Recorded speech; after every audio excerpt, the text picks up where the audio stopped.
Tuesday, November 5th is Election Day. We reached out to the 12 candidates running for Utica Council in the 6 districts. We were able to receive responses from 9 of them.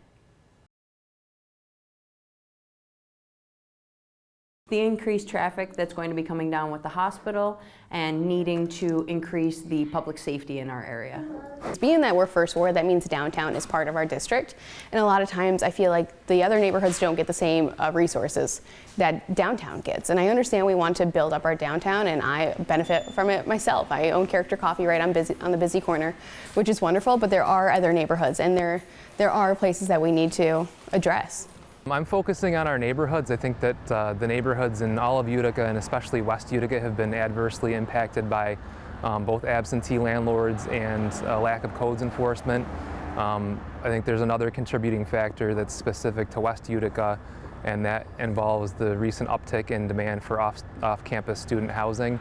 And that's not only worsened the absentee landlord and codes issues, but it's also created issues related to disruptive behavior and parking problems. For me, the really most important issue in South Utica is one of democracy and representation. So I feel that the people who live in South Utica are not being very well represented by the person that they elected, and that there's a certain kind of thin or weak or lazy democracy at work here in South Utica, and so people's voices aren't being heard, people aren't being included in the decisions that affect their day-to-day lives. And for me, that's really kind of the fundamental issue.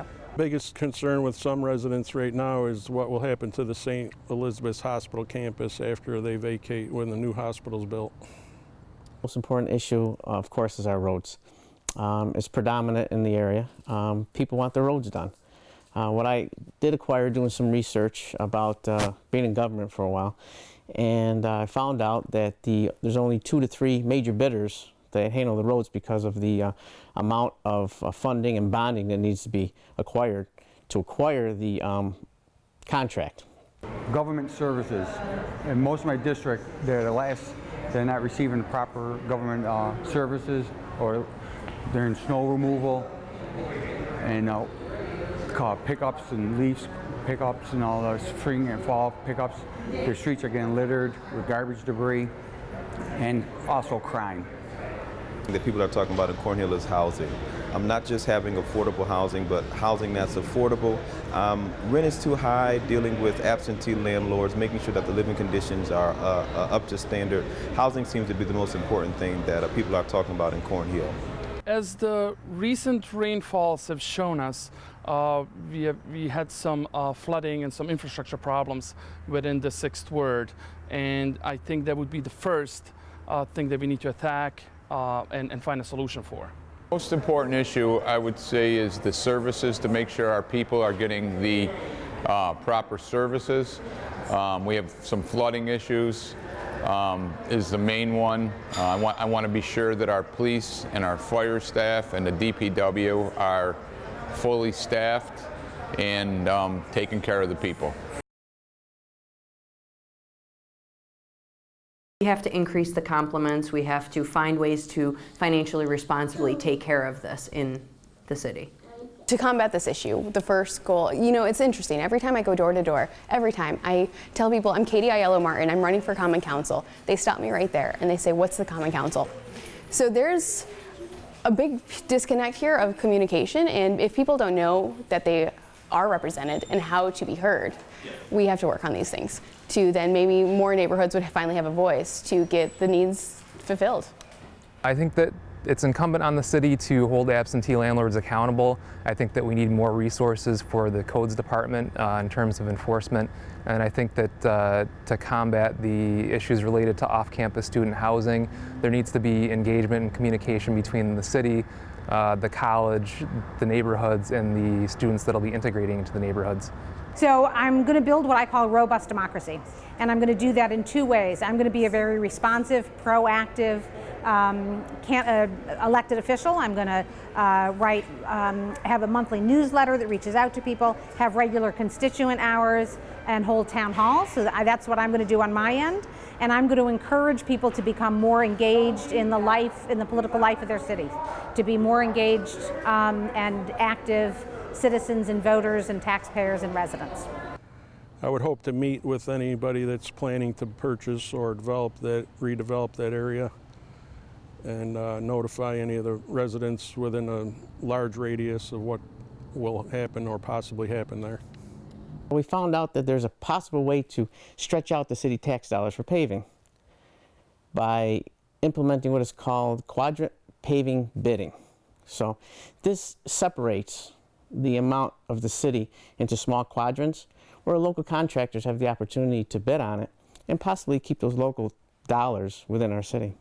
We have to reallocate DPW workers and hire more to get them out there to get the streets cleaned quicker and get a program done so the streets are all hit at the same time for snow plowing, for safety and issues, and for senior citizens to get out who have medical problems. They can't leave their homes during winter time. One of the things I think we can do is to go after absentee landlords, making sure that if you don't live in the area, that there is an accountable and reliable person here to manage those properties.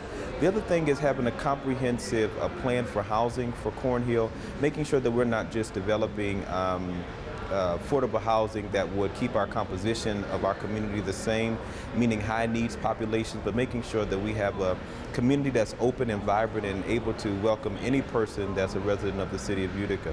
Biggest burden is the financial part of the solution. There's some state and county grants that we can apply for. There's also smart budgeting where we can free up some money to allocate to the 6th ward for fixing the infrastructure. We need to also look at the building permits that we issue and the way code works within our city, so we can build smart as well and not make mistakes that have been made before. The issue on the flooding, I think 90% of it can be taken care of with a maintenance program. In the spring and in the fall, make sure the drains, the culverts are cleaned to eliminate any backup, when we have excessive rain. I'd love to see our downtown booming. I'd love to see more foot traffic. I'd love to see more businesses popping up. I'd love to see people really being able to enjoy the downtown and what the city has to offer, because it has quite a bit to offer, and it'll really showcase it in 2 years. Being in the 1st ward and representing 1st ward is, as a business owner, businesses don't get a vote, but they do drive a lot of commerce, tourism, jobs. It's a huge focus, and right now, City of Utica does not have a business directory. We need to have one and know what's here as we develop more, as we build jobs and tourism. And I'm a product of somebody who moved away, missed Utica, moved back, and I would love to see a return migration as an economic strategy. But there's also pieces of this that building and communication. We should make the Common Council meetings. There are opportunities and ways to make these live stream so that this is instant and continuous communication, really empowering people. That this year I was the only one challenging the incumbent, and I don't know how I'm the only one out of this massive district. I would like to see in 2 years from now 10 people competing for this so that they are educated and empowered and know how to. I'm hoping that you can drive around our neighborhoods and not be able to tell which houses are absentee landlord houses, and I hope that we have a better neighborhood structure. It's become a little bit disjointed because of the issues that I just mentioned. I hope that at the end of 2 years that actually I would increase voter turnout. That's actually one of the specific goals that I want to do, including in particular in the parts of the district where people don't vote very much at all. So the 10th election district in South Utica has a very low voter turnout. Most of the residents there live in Gilmore Village, so part of Municipal Housing Authority, and I would like to really reach out to them and increase voter turnout in that area, but across the district. I'm elected, I hope it would be better. One of the reasons I'm standing in front of this house is I've noticed an alarming amount of vacant structures, vacant homes in the 3rd ward. I would combat to make sure these properties are maintained, secured, and that whoever's responsible needs to take care of them. They can't remain vacant. Hopefully all the roads being paved. Hopefully nobody has any water or sewer problems, and hopefully every street light is operating. I hope my district would improve, and I hope we get more services. I'd fight for more development programs for our kids in my area, because I do have a lot of kids that in need, at-risk kids, and I'd work on our park systems with all the council people. I want to see Cornhill as open to new developers. I want to see that us having lowered that poverty rate of 40%. Also want to see us having a comprehensive citywide, district-wide plan to make sure that we're looking at parks and streetscaping and housing and business development all in Cornhill. I would like the residents of the 6th District to feel safer in regards to future floodings, because I know they've been under the stress as of late with all these rainfalls they've been having. The rainfalls will not stop, so we need to improve that.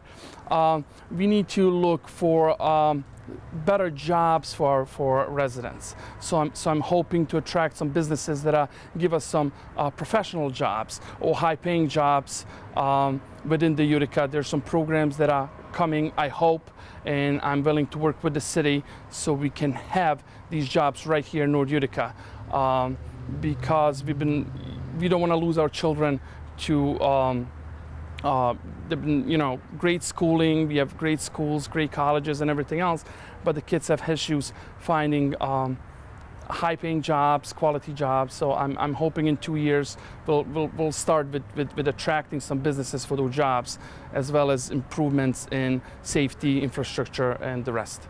Hopefully my district is in very good shape now, and hopefully we can keep growing it. And the main thing that I want to do is I want to make sure the taxpayers in North Utica are getting value for their dollar. We will present the results here on WUTR and our sister station WFXV. We will also have all information on our website, CNY homepage. Reporting in the studio, Shalon Stevens, Eyewitness News.